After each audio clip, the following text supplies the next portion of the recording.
Baik. Selamat malam semuanya. Assalamualaikum warahmatullahi wabarakatuh. Kita malam hari ini di hari Minggu tanggal 28 Juni tahun 2020. Malam hari ini kita webinar tentang bagaimana memulai Lean Six Sigma. Saya akan moderasi, saya Bembi atau Bambang Eko Cahyono. Saat ini saya di Sinarmas juga kerjanya di headquarter ya. Headquarter sebagai tim HR lah, HR corporate.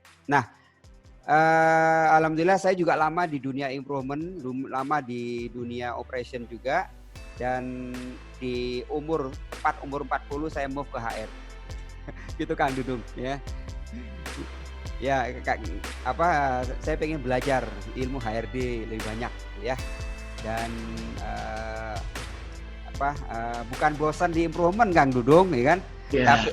Tapi cuman kayak orang kawan-kawan Eci ini semuanya harus multi skill, betul nggak Dudung ya? Iya. Nanti semua bagian diimprove gitu sama Kak Bembi. Iya, harus tahu HRD, harus tahu operation, harus tahu engineering, harus tahu supply chain, harus tahu apa lagi Kang Dudung? Sales marketing, semuanya ya. Baik Kang Dudung, time is yours Pak. Terima kasih Kang Dudung, go ahead. Baik, saya izin share screen ya. Oke, teman-teman sekalian, terima kasih. Senang sekali di malam hari ini kita bisa berjumpa kembali setelah kita di bulan Ramadan dulu pernah sharing tentang Lean Six Sigma. Izinkan saya dengan kerendahan hati menyapa senior-senior Eci, Cak Bembi, Bapak Dawera Taher, Bapak Puan Harhara, kemudian juga Bapak Ismail Ramli dan teman-teman sekalian. Mudah-mudahan di malam ini sharing kita dimudahkan dan diberkahi oleh Allah Subhanahu wa Ta'ala. Amin. Oke, baik teman-teman. Jika kita bicara tentang berikut adalah profil saya yang pernah saya bacakan juga di kelas yang lalu gitu ya. Tadi Cak Bembi menyebutkan saya praktisi Lean Six Sigma dari tahun 2000 dan malam ini ini pesanan dari Cak Bembi, kita bicara dulu tentang di awal saya tentang apa itu Lean Six Sigma.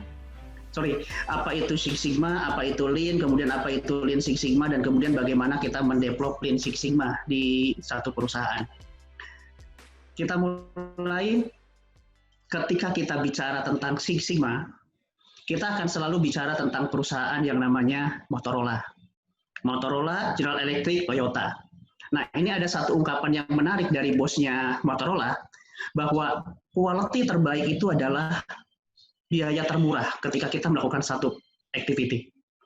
Bahkan kalau kita bicara tentang Six Sigma, mungkin teman-teman dulu ada satu pabrik Motorola di daerah Kanada, namanya PT Quasar. Quasar ini memproduksi satu televisi, dan yang menarik, kalau Bapak Ibu beli televisinya merek Quasar, Bapak beli Samsung, Bapak membeli tentang Panasonic, kemudian kita juga membeli tentang Sony dan sebagainya. 3 tahun pertama sama bagusnya, di tahun keempat televisi Quasar ini pasti akan jadi gambar hujan. Pertanyaannya mengapa bahwa perusahaan ini kemudian beda dalam hal quality. Kemudian televisinya numpuk di gudang, televisinya juga numpuk di dealer, televisinya juga numpuk di showroom dan sebagainya, tidak terjual karena orang nggak mau beli tentang Motorola. Akhirnya seperti kita memiliki gigi, cabut gigi itu, maka kemudian yang dilakukan oleh Motorola, Quasar ini dijual, dibelilah oleh Panasonic. Panasonic masuk, jadi karyawan Motorola, jadi karyawan Panasonic, jadi Matsushita, mesinnya jadi mesin Matsushita, kemudian vendornya jadi vendor Matsushita. Yang menarik, Matsushita ini hanya menyimpan 8 orang karyawannya, 8 orang Jepangnya menjadi presiden direktur GM dan sebagainya. 2 tahun kemudian perusahaan ini menjadi perusahaan yang profit. Ketika dijual di pasar Amerika, perusahaan ini menjadi perusahaan yang profit. Sehingga Motorola kaget. Mengapa? Kalau saya yang kelola, rugi. Kenapa kalau Matsushita yang kelola, profit? Padahal mantan karyawan Motorola, mesinnya mesin Motorola, kemudian vendornya vendor Motorola.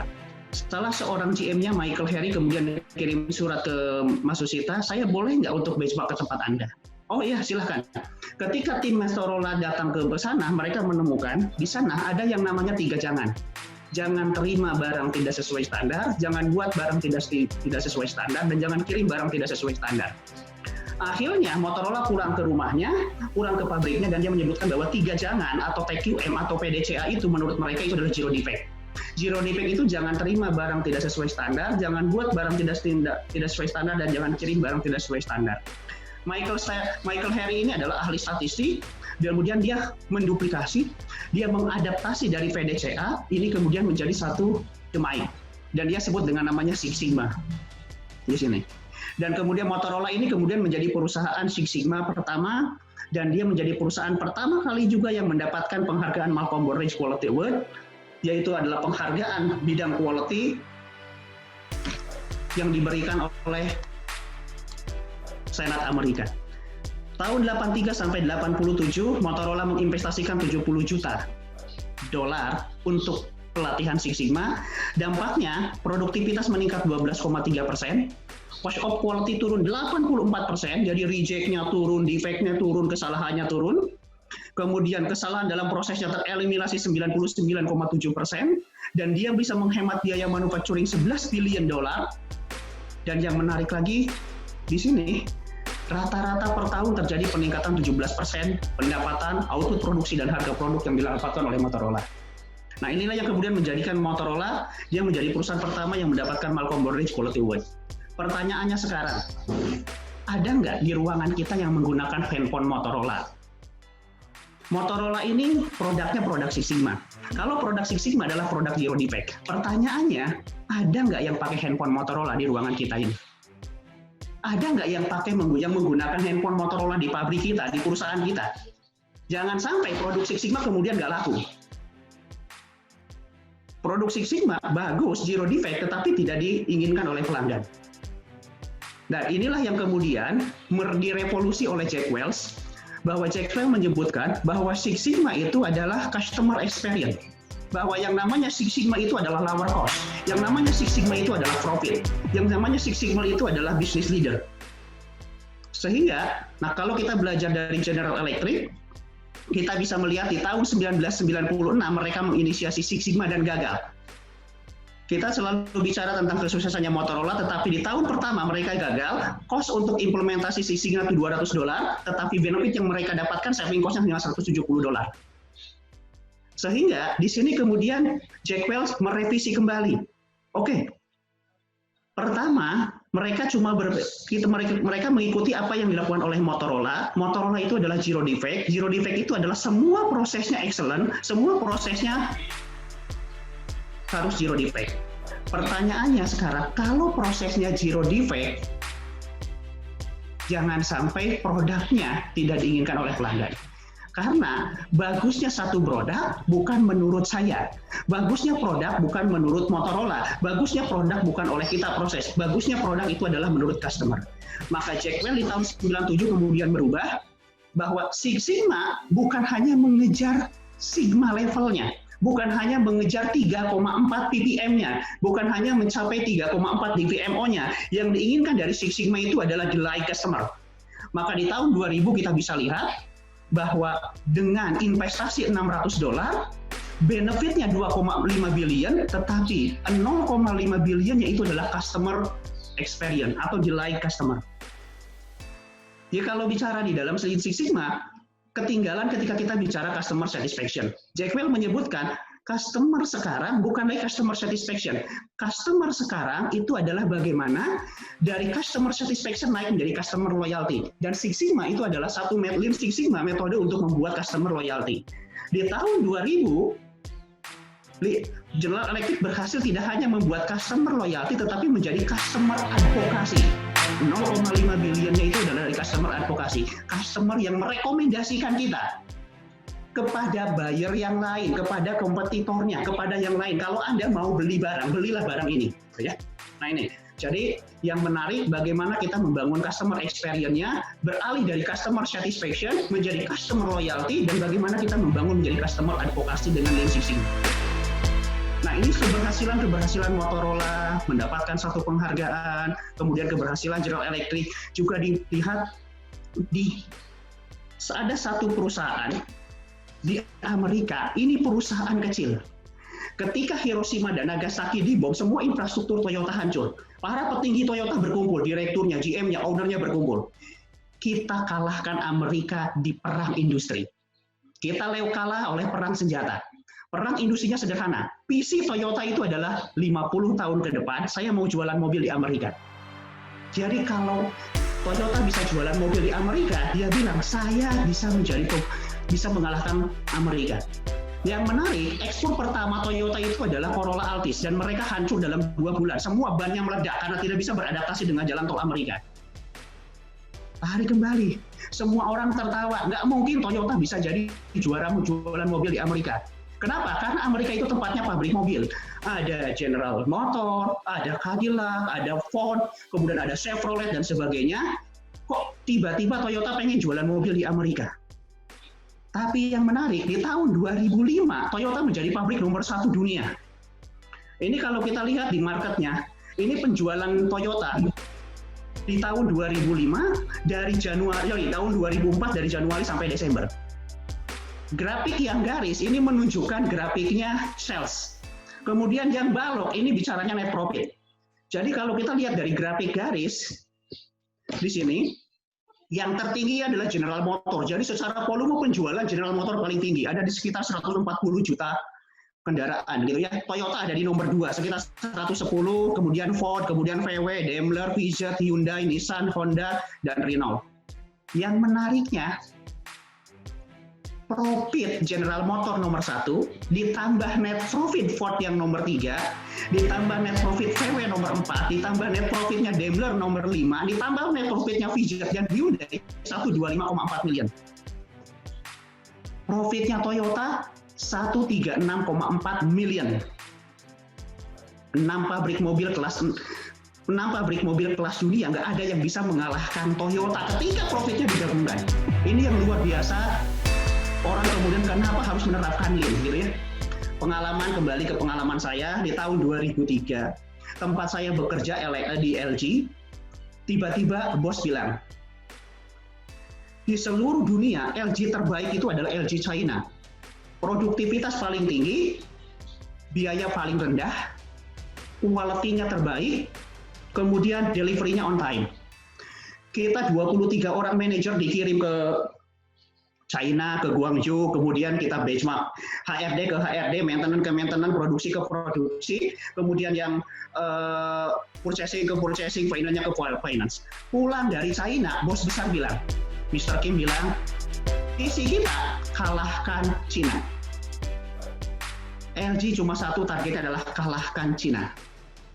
Saya resign tahun 2004, berdasarkan informasi dari teman-teman, 2007 LG Indonesia menjadi LG terbaik dunia dan mereka bisa mengalahkan China. Bos besar tidak berhenti di sana.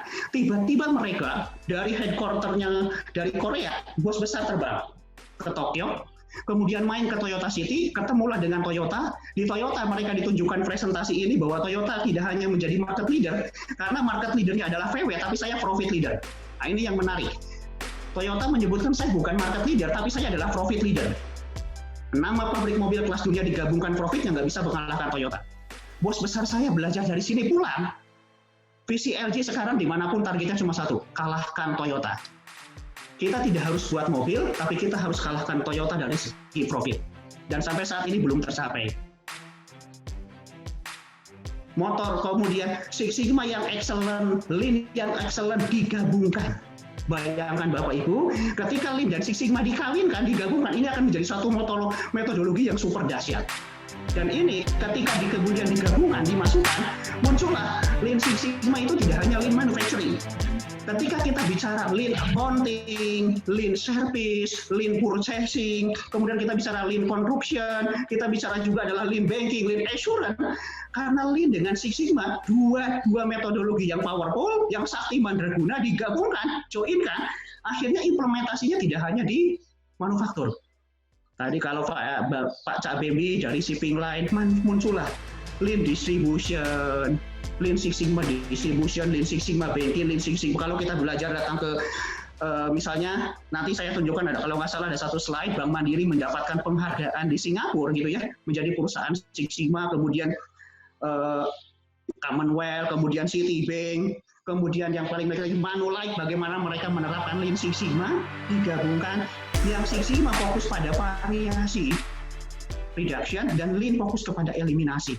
Dan Lean Six Sigma itu adalah maximizing efisiensi dengan improvement yang dramatis melalui continuous improvement, eliminasi pemborosan, dan kemudian adalah menurunkan variasi. Sasarannya cuma satu, customer satisfaction, customer loyalty, customer advocacy. Oke, jadi clue-nya di sini, learning point dari yang kita pelajari bahwa Lean Six Sigma ini adalah dua metodologi yang digabungkan menjadi sangat powerful yang bisa diimplementasikan tidak hanya di manufaktur. Lean banking, Lean assurance, bagaimana Pegadaian ber-Lean Six Sigma, bagaimana kemudian Bank Mandiri ber-Six Sigma, bagaimana Bank BNI ber-Lean Six Sigma, kemudian bagaimana kantor pos ber-Lean Six Sigma, dan sebagainya. Mereka pun melakukan efisiensi, melakukan menjadi perusahaan-perusahaan kelas dunia, meningkatkan efisiensi, kemudian secara dramatis mendapatkan profitability. Kemudian sekarang setelah kita belajar, ini kan kebetulan teman-temannya adalah teman-teman Green Badge semua yang sudah di tempat di kawasan sudah dibuka sama Cak Bembi dan Pak Dahera, gitu, Pak Dawera gitu ya. Ini sudah super semua, tinggal sabuknya doang gitu ya. Kalau saya MBB-nya bukan Master Black Belt Pak, tapi Master Black Body gitu ya. Sekarang gitu ya. Sekarang saya Master Beruban, Pak. Master Beruban gitu ya. Nah, oke. Jadi tadi kalau kita sudah bahwa ternyata sasaran dari Lean Six Sigma itu adalah ujungnya adalah profit. Ujungnya bagaimana membuatkan penjualan menjadi lebih dahsyat. Muncullah Lean Marketing. Bagaimana Lean Six Sigma itu diterapkan di marketing. Bagaimana kalau kita bicara tentang energi, kita bicara tentang mining, Lean Six Sigma di mining. Orang Lean Six Sigma tidak akan terkungkung dengan kita hanya bicara manufaktur. Setiap bagian, setiap area, setiap departemen itu adalah ruang untuk kita melakukan improvement. Di sini berdasarkan pengalaman, juga berdasarkan beberapa literatur, berdasarkan saya implementasi, dimulai dengan top management support dan partisipasi, kemudian Lean Six Sigma Community, kemudian Lean Six Sigma Master Scheduling, Lean Six Sigma Project, kemudian Personnel Allocation, Lean Six Sigma Training, Lean Six Sigma Implementation, kemudian Lean Six Sigma Audit dan Reward Recognition. Oke, mulai masuk ke sini saya akan coba pelan-pelan gitu ya, tidak se-energik tadi. Baik, teman-teman sekalian sudah belajar tentang Lean Six Sigma Green Belt. Ketika teman-teman sudah belajar Lean Six Sigma Green Belt, berarti teman-teman sudah belajar tentang menggunakan satu perkakas. Apakah perkakas itu untuk menebang pohon? Apakah perkakas itu untuk menggergaji, memotong, dan sebagainya? Nah sekarang, di sini ketika teman-teman dengan embel-embel Lean Six Sigma Yellow Belt, nanti akan di akhir Juli menjadi Lean Six Sigma Green Belt, gitu ya. Itu akan menjadi satu embel-embel yang sampai kapanpun akan menerapkan di nama Bapak Ibu sekalian gitu ya, setelah Bapak Ibu mengikuti ujian dan certified menjalankan proyeknya. Nah, dan itu akan menjadi nilai jual tersendiri gitu ya untuk Bapak Ibu sebagai seorang praktisi Lean Six Sigma.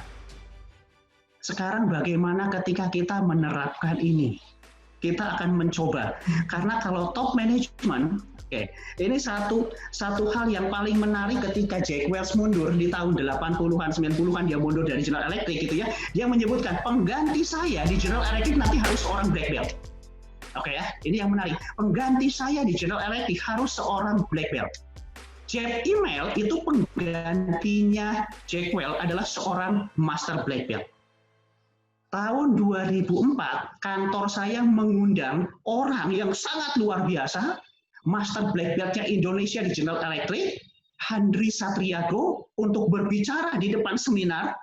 Waktu itu ada 3 pembicara, ada Dr. Hasan Akpolat dari Australia, ada Dr. Salafati dari India, dan Dr. Handri Satriago dari Indonesia. Beliau waktu itu masih menjadi Direktur Quality Asia Pasifiknya GE.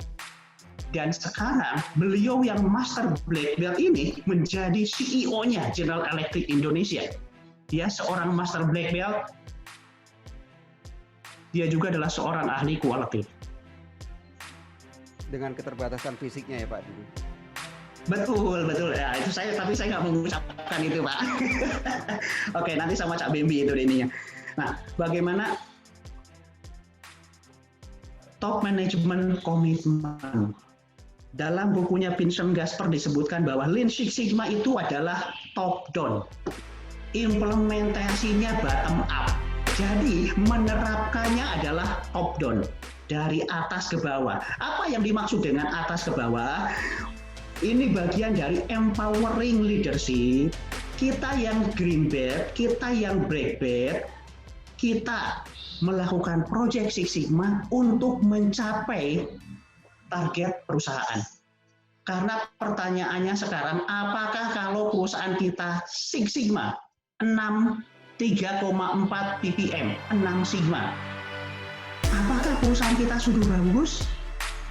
Sudah profit? Belum tentu. Ada klien saya, ada partner saya di Egypt. Nah, ini di Egypt 11 tahun zero defect, 11 tahun zero komplain dari Toyota gitu ya. Dan perusahaan ini adalah satu menjadi perusahaan benchmarknya Toyota. Kalau ke vendor-vendornya kamu ikuti perusahaan ini, namanya perusahaan Otis gitu ya. Nah, Otis ini 11 tahun zero komplain dari Toyota. PPM-nya kalau kita datang ke sana sudah 0,03 ppm gitu ya. Jadi kalau kita bicara masih 3,4 ppm, dia sudah 0,03 ppm. 11 tahun zero komplain dari Toyota. Dan selalu menjadi vendor percontohannya Toyota.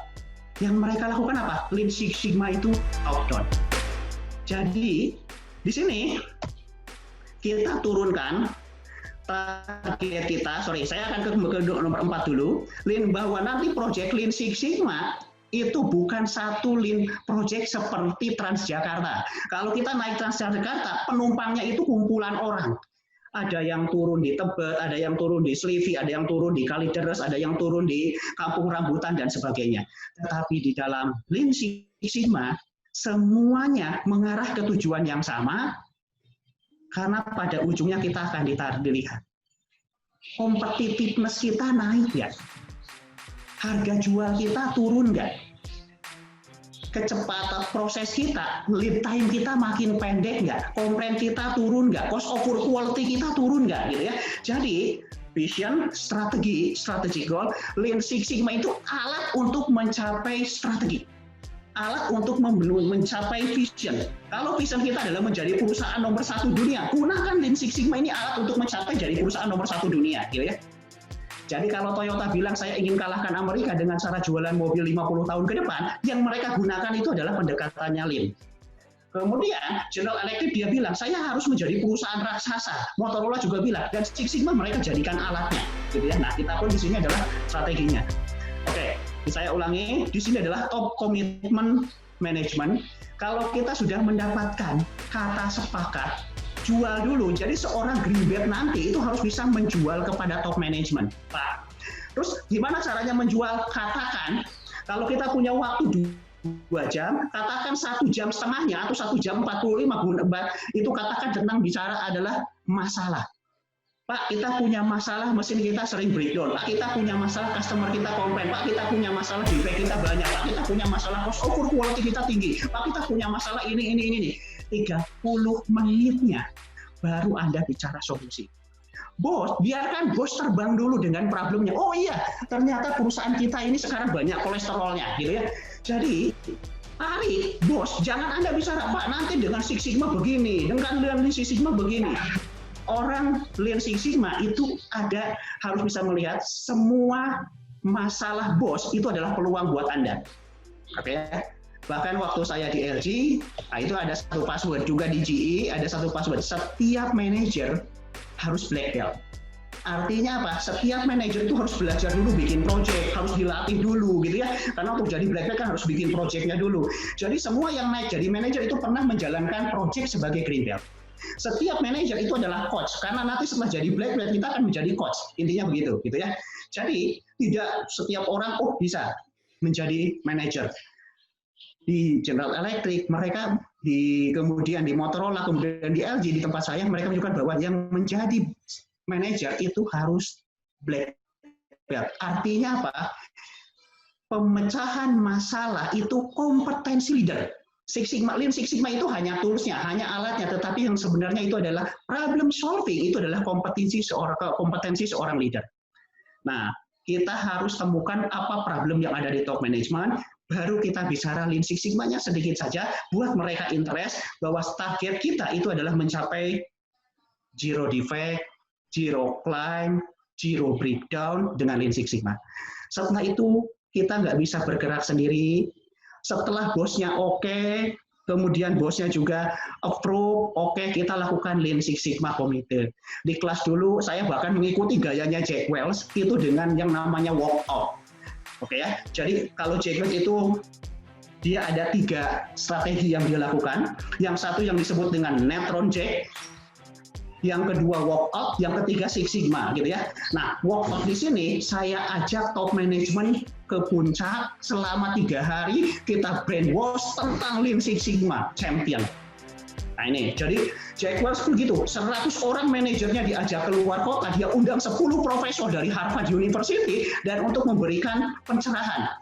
Pulang, orang ini sudah di brainwash. Nah dulu yang saya lakukan begitu, 3 hari dibawa ke puncak, Jumat, Sabtu, Minggu, di brainwash, pulangnya mereka sudah menjadi agen-agen Lean Six Sigma. Muncullah yang namanya quality council-nya, komitenya, bosnya, champion, para manager, black belt ini nanti para expert problem solving-nya, kemudian green belt, di sini para eksekutornya. Nah kita buatkan komitenya, kemudian kita buatkan lembaganya. Karena nanti, nah kita kan biasanya di bawah ada yang namanya kompetisi.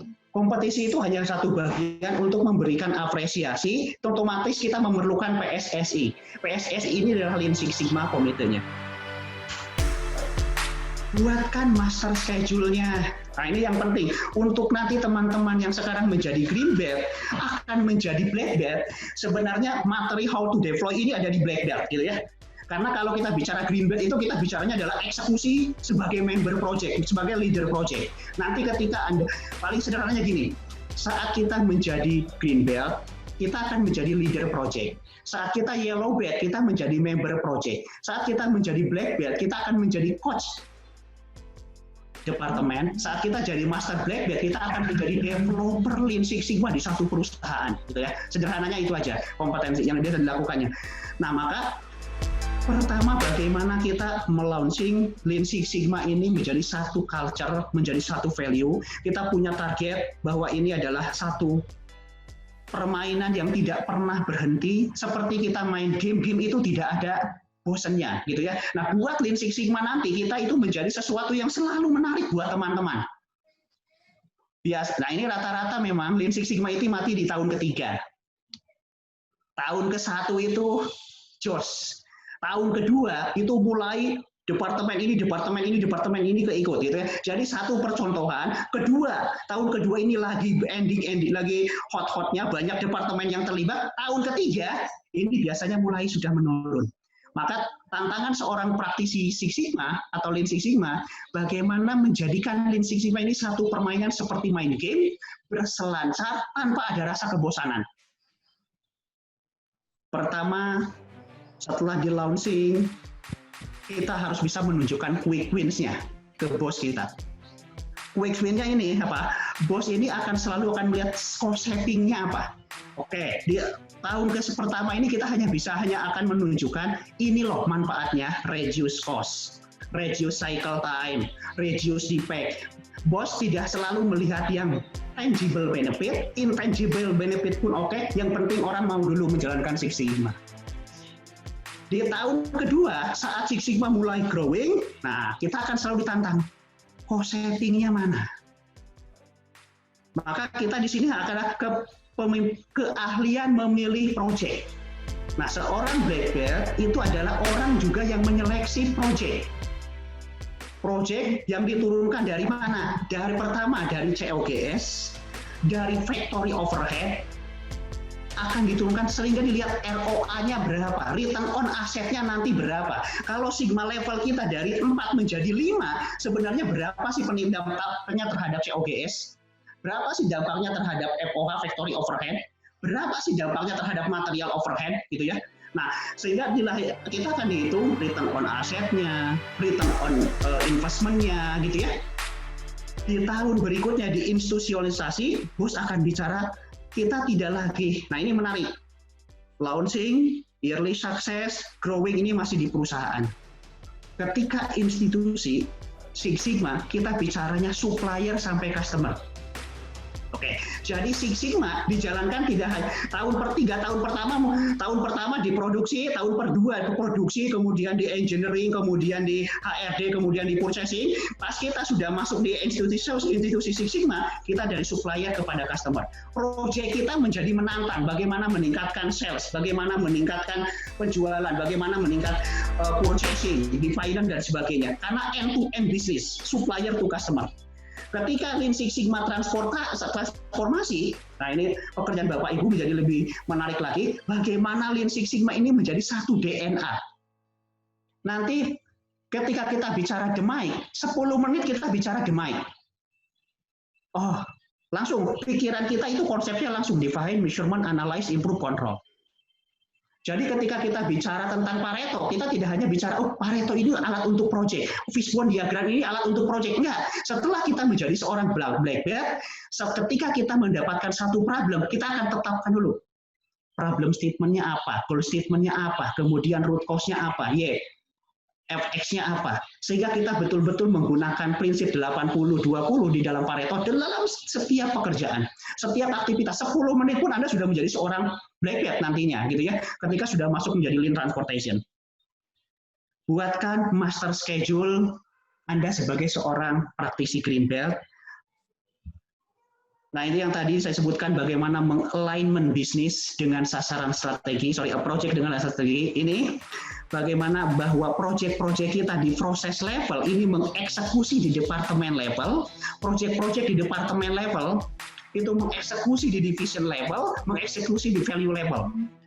Di Lean Six Sigma kita akan belajar tentang pertama ada yang namanya SS, Suggestion System, ini individual. Yang kedua ada yang namanya SGA, Small Group Activity. Internal department, kemudian ada project Lean Six Sigma, cross function, ini biasanya antar departemen. Kemudian di class manager ada yang namanya BPI, Lean Six Sigma, antar departemen dalam satu perusahaan, antar divisi dengan satu perusahaan. Kemudian di business level, ini para direktur, para GM ini melakukan yang namanya value chain innovation antar perusahaan. Jadi kalau kita lihat di ASA, setiap tahun selalu muncul perusahaan baru, gitu ya. Karena antar direkturnya itu melakukan value chain innovation.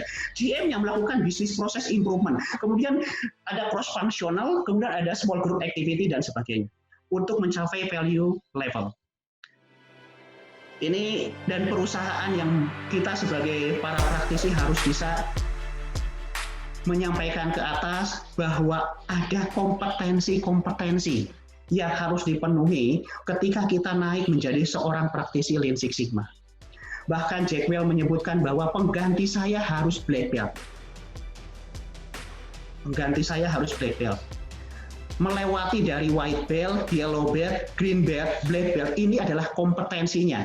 Mungkin ada perusahaan yang dia tidak mengambil sertifikasinya, tapi manajer di departemen fungsinya sebagai black belt. GM fungsinya sebagai black belt, gitu ya. Secara fungsinya menjalankan fungsi black belt, tetapi mungkin ada perusahaan yang tidak mengikut, yang tidak mensertifikasi. Itu boleh-boleh saja, gitu ya. Tetapi kita sebagai praktisi, kita pun ingin mendapatkan satu penghargaan, mendapatkan satu pengakuan, gitu ya, bahwa kita sudah ada di level ini. Yang keenam, nah ini, di dalam Lean Six Sigma nanti Bapak Ibu, Green Belt, ini akan belajar lagi pecah. Oh ya, ada pendekatan di MAIC, ada pendekatan di MEDV, gitu ya. Jadi kalau kita bicara continuous improvement, jadi ada problem, kita tingkatkan standarnya, ini kita bicara pendekatannya di MAIC. Tapi ketika kita bicara re-engineering, mendesain produk, berarti Lean Six Sigma bisa dong di inovasi mendesain produk, mendesain pabrik, mendesain proses, mendesain line, mendesain proses, itu lakukan re-engineering, kita melakukan dengan pendekatan di MEDV. Kalau sekarang kita belajar DMAIC, nanti Bapak Ibu sekalian ketika di Black Belt itu akan mulai belajar tentang di MEDV. Yang ketujuh, yang tidak kalah menariknya, saat Bapak-Bapak menjadi seorang Lean Six Sigma Green Belt dan Black Belt, Bapak Ibu adalah menjadi seorang agen perubahan. Bapak Ibu adalah orang yang selalu menyebarkan semangat untuk improvement, selalu ada ruang untuk perbaikan, mau di bagian HRD, mau di bagian maintenance, mau di bagian purchasing, kita ini adalah agen perubahan. Dan salah satu keberhasilan di dalam Lean Six Sigma itu adalah ketok tular. Manager meng-coach supervisor, supervisor meng-coach foreman, foreman meng-coach pada bawahannya. Di dalam Lean Six Sigma, kalau kita ada 10 project, 10 projectnya harus close. Kalau kita ada 120 project di perusahaan kita, 120 projectnya harus close dan pada akhirnya akan berdampak terhadap financial benefit. COGS. Nah, di sini terhadap return on asset, COGS, cost over quality-nya turun atau tidak, operational cost or reduction-nya naik atau tidak. Kalau kita bicara cost over quality gitu ya, berapa persen sih terhadap sales? Biaya reject kita, biaya komplain kita, biaya reward kita, biaya scrap kita digabungkan, biaya intimacy, biaya repair, biaya sortir dan sebagainya digabungkan terhadap persen sales berapa persen? Apakah di 1 sigma, di 2 sigma, di 3 sigma? Jangan sampai prosesnya 6 sigma atau 3,4 salesnya 2 sigma. Berarti tidak alignment, berarti tidak selaras. Nanti yang dilakukan kita adalah Transjakarta gitu ya. Kalau salesnya 2 sigma, tapi prosesnya 6 sigma, itu ada yang aneh dalam penerapannya. Nah, kita sebagai seorang praktisi green belt dan black belt, bagaimana mengalignment seluruh bagian dari sehingga top down diturunkan dari bisnis strategi atas. Kemudian secara intangible benefit, meningkat nggak kepuasan pelanggan, dari customer satisfaction menjadi customer loyalty, dari customer loyalty naik menjadi customer advokasi, customer order kita meningkat nggak, kemudian engagement dari karyawan meningkat nggak gitu ya, motivation, safety dan sebagainya. Ini menjadi ukuran-ukuran yang intangible dan ukuran-ukuran yang tangible yang akan dicapai oleh seorang praktisi Lean Six Sigma, sehingga yang diauditnya tidak hanya operasional, juga leadership, juga finance. Karena nanti Bapak Ibu akan ketemu dengan masalah pertama dalam penerapan Lean Six Sigma itu adalah komitmen. Sehingga di sini adalah ada di leadership dari atasan. Karena banyak perusahaan kemudian bahwa Lean Six Sigma itu kerjaannya engineer, kerjaannya supervisor, bukan kerjaannya direktur gitu ya. Nah, karena mereka belum memahami tentang eksekutif Lean Six Sigma-nya. Ini salah satu contoh waktu saya di LG tahun 2001-2002, kita implementasikan di R&D, Lean Six Sigma di R&D, Lean Six Sigma di marketing, Lean Six Sigma di production, Lean Six Sigma di desain. Kalau kita bicara AC, LG termasuk yang inovatif.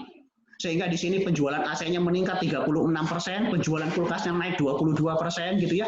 Televisi digitalnya, kalau kita bicara Samsung itu adalah smartphone, kita bicara tentang Home gitu ya, atau peralatan elektronik rumah itu adalah LG. Dari mulai kulkasnya, TV-nya, kemudian AC-nya. Nah, ini naik juga digital LG-nya 21,7% dengan total 6,4 triliun. Reward dan recognition ini di tahapan ke-9, kita pun perlu memberikan penghargaan, pengakuan gitu ya terhadap personel yang menerapkan Lean Six Sigma. Sehingga ada teman-teman kita yang mengikuti presentasi di Toyota, presentasi di headquarter gitu ya. Contoh yang paling sederhana misalnya adalah Adhira Multifinance, di setiap cabang ada kompetisi, nanti cabang di tingkatan wilayah kompetisi, kemudian wilayah di antara wilayah timur, wilayah barat juga kompetisi, akhirnya seluruh Indonesia kompetisi, yang terbaik kemudian ikut di kelas nasional, kemudian ikut di kelas internasional. Nah, ini di tahun 2009, Bank Mandiri menjadi juara 1 Lean Six Sigma Excellence Award di Asia.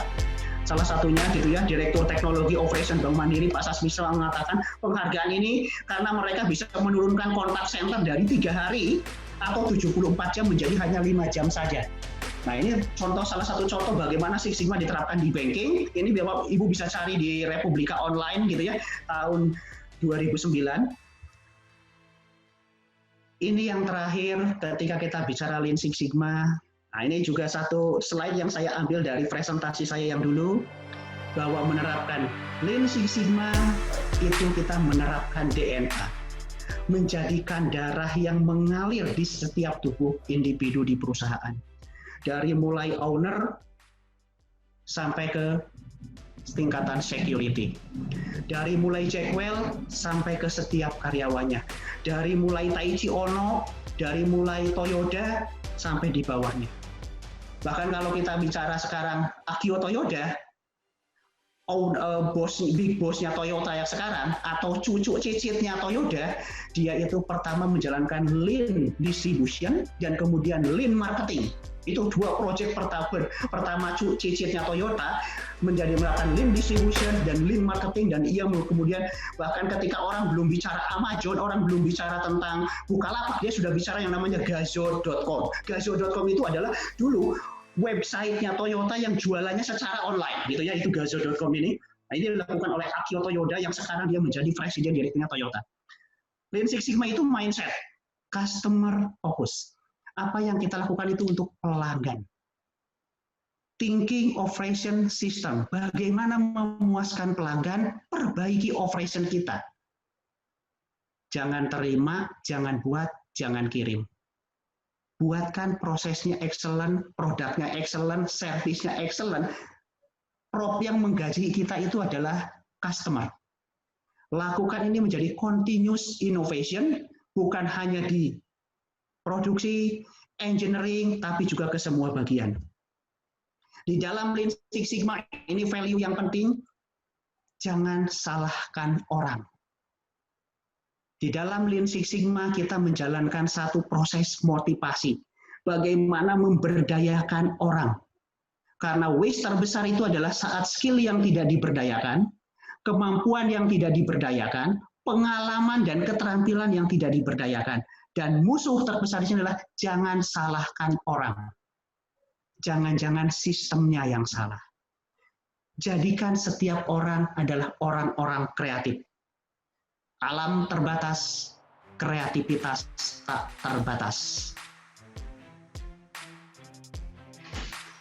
Ide 10 orang lebih baik dibandingkan ide 1 orang.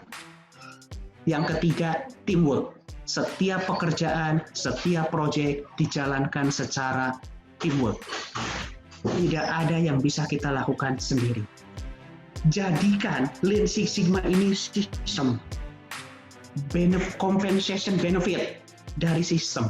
Jadi dari Lean Six Sigma. Bahkan tadi saya contohkan, untuk jadi manajer, kita harus black belt. Walaupun black belt itu belum tentu manajer, tapi kita bisa promote dulu, bisa ikut promosi menjadi manajer, nanti akan di screening lagi, di interview, proyeknya seperti apa, kemudian psikologi dan kemudian kita lakukan psikotes dan sebagainya gitu. Tetapi kalau kita nggak black belt, nggak punya kesempatan untuk menjadi manajer gitu ya. Minimal kita ikut dulu screeningnya. Jadikan ini sistem, scorecard. Jadi kita untuk mencapai KPI, Gemba Work, setiap orang turun bawa green belt, black belt itu adalah seorang pelatih. Black belt dan green belt ini bisa mengeksekusi proyek tergantung dari kreativitas bawahan, tergantung dari teamwork bawahan. Tugas kita membimbing, membina, menggairahkan energi mereka. Lakukan klinik, turba.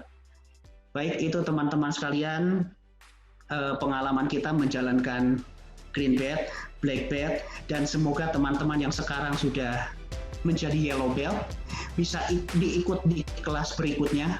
Saya merekomendasikan ikut di kelas berikutnya untuk menjadi kelas green belt dengan Pak Dawera dan Cak Bembi. Beliau adalah expert karena ketika kita ingin menjadi satu profesional, nanti kalau Bapak Ibu sudah menjadi seorang green belt, menjadi seorang black belt, Bapak-bapak sekarang sudah terbuka, kita bisa menerapkan Lean Six Sigma di bank, Lean Six Sigma di mining, Lean Six Sigma di batubara, Lean Six Sigma di kontraktor. Ini adalah peluang untuk Bapak Ibu. Dan kita siapkan diri kita dengan kompetensi, sekarang dari yellow belt, besok masuk batch kedua dengan Cak Bembi, Keren. Green Belt-nya dengan Cak Bembi, gitu ya. Oke, baik. Terima kasih Coach. Itu barangkali yang bisa saya sampaikan ke teman-teman. Terima kasih ya Kang Dudung. Oke, stop share Kang Dudung. Baik, siap.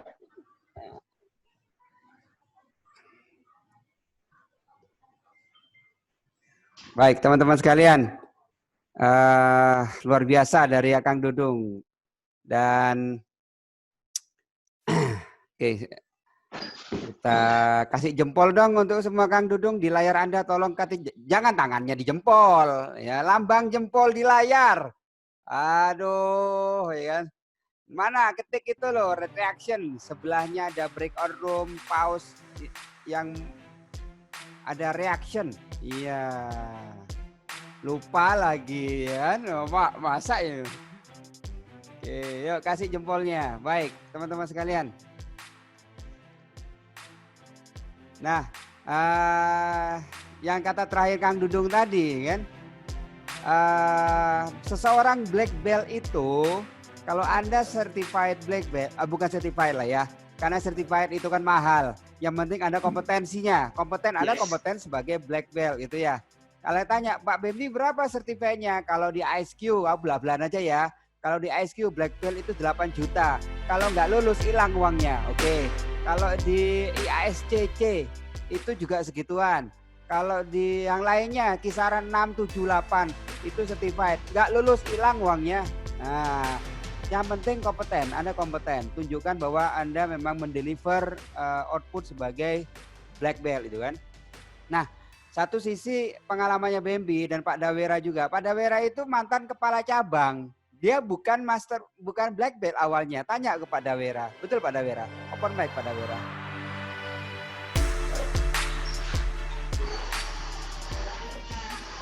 Oke, Pak Bembi. Iya. Pak Dawera, awal Anda kan bukan black belt, Anda kepala cabang kan? Ya, dulu saya mulai dari masuk Trakindo dari manajemen trainee, kemudian masuk ke warehouse, jadi kepala warehouse. Nah, kepala warehouse. Kemudian jadi kepala project untuk rental, untuk kontraktor mining. Kemudian masuk ke cabang-cabang. Nah, setelah itu baru jadi black belt. Nah, jadi masuk black belt udah matang dengan prosesnya. Iya. Kenapa sih Pak black belt kok nunggu ubanan jadi black belt sih Pak? Semakin jadi waktu saya ikut pertama black belt, saya baru tahu ternyata selama ini kerja saya nggak efektif gitu. Iya. Jadi setelah ikut black belt baru terasa ternyata harusnya kerjanya seperti ini. Cakep ya kan. Nah, jadi itu yang ini penyemangat juga Pak Dawera ya. Kang Dudung tadi ngomongin tentang karir nih kan. Tahu nggak gaji seorang black belt itu rata-rata 30% bedanya. Market dunia, hamba Google aja dah, 30%. Maksudnya gini, kalau Anda menjadi seorang warehouse manager, tapi Anda black belt, mahal. Anda production manager, tapi Anda black belt, mahal. Apalagi factory head. Factory head kalau seorang black belt atau MBB, gaji 3 digit di tangan. Saya nggak bohong. Ya, gaji 3 digit di tangan. Kalau Anda factory head dan Anda seorang master black belt. Kalau nggak percaya, tanya Kang Dudung itu, ya kan? Nah, Kang Dudung senyum-senyum ya kan.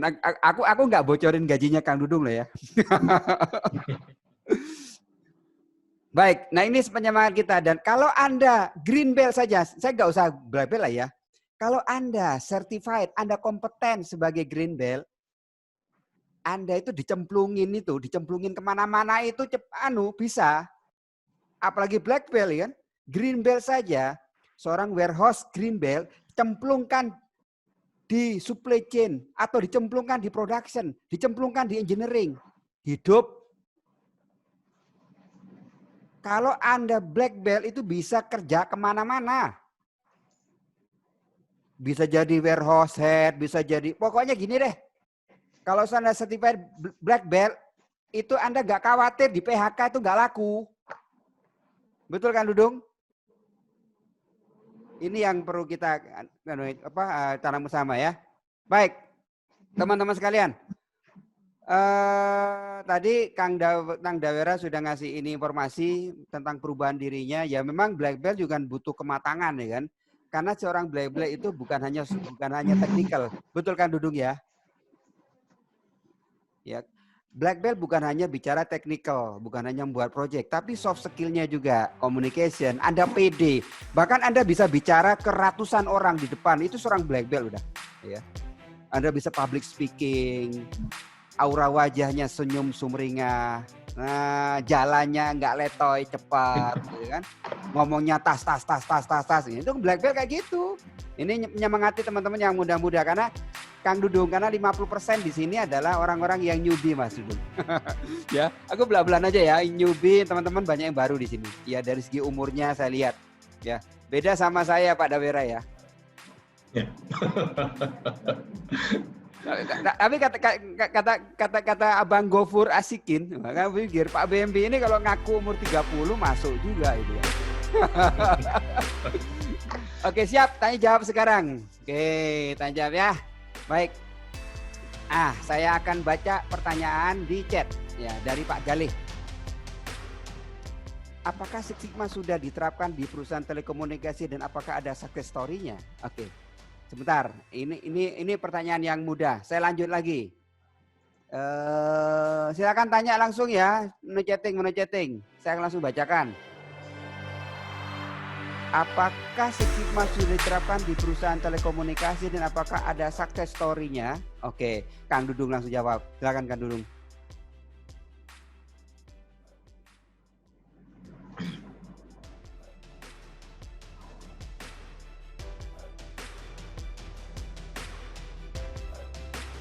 Open mic Kang Dudung.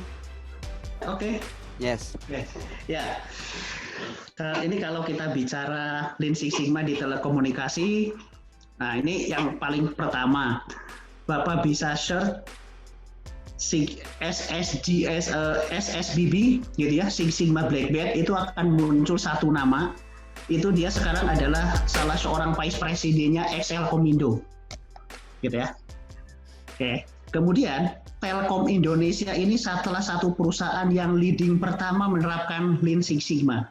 Ini Telkom Indonesia gitu ya. Mungkin ketika mereka di tahun 90-an naik tahun 2000-an, Telkom ini kan perusahaan pertama juga yang dibantu oleh BCG, Boston Consulting Group, menerapkan Malcolm Baldrige Quality Award.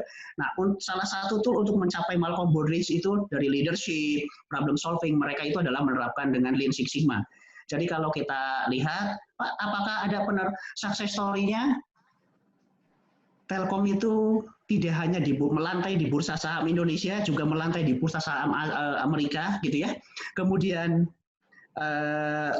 mereka sudah menerapkan Lean Six Sigma, dan salah satu anak perusahaannya ini adalah yang cukup kompeten itu adalah Telkomsel. Telkomsel ini adalah perusahaan juga yang banyak vice presidennya, GM-nya, mereka tidak hanya ahli manajemen project, tetapi juga adalah pakar-pakar Six Sigma untuk telekomunikasi di Indonesia, gitu ya. Baik itu Cak Bami.